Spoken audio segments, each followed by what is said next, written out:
പുളിക്കൽ ശങ്കരോടത്ത് കോവിലത്ത് മഹാബ്രഹ്മസംഗമം നടന്നു.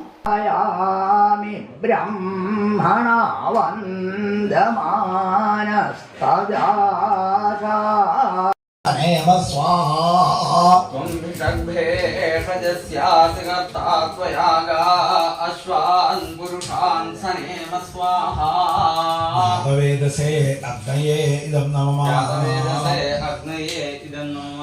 സഹസ്ര ആശാ പ്രജനന്വഗ്നയ ഇമന്നോ യജ്ഞനയതോ പ്രജാനൻ. കാലത്ത് കോവിലകം ഓദിക്കൽ കോതമംഗലത്തുമന വാസുദേവൻ നമ്പൂതിരിയുടെ കാർമ്മികത്വത്തിൽ വാരം വിരിക്കലും കോവിലകം വൈദികൻ ചെറുമുക്ക് വല്ലഭൻ അക്കിത്തരിപ്പാടിന്റെ കാർമ്മികത്വത്തിൽ കുശുമാണ്ടി ഹോമവും നടന്നു. കൂടാതെ കോവിലകം തന്ത്രി പനാവൂർ പരമേശ്വരൻ നമ്പൂതിരിപ്പാടിന്റെ അധ്യക്ഷതയിൽ കോവിലകം അമ്പോറ്റി തമ്പുരാൻ ശബരിമല മാളികപ്പുറം മേൽശാന്തി സമാജത്തിലെ എല്ലാ മേൽശാന്തിമാരെയും പുരസ്കാരം നൽകി ആദരിച്ചു.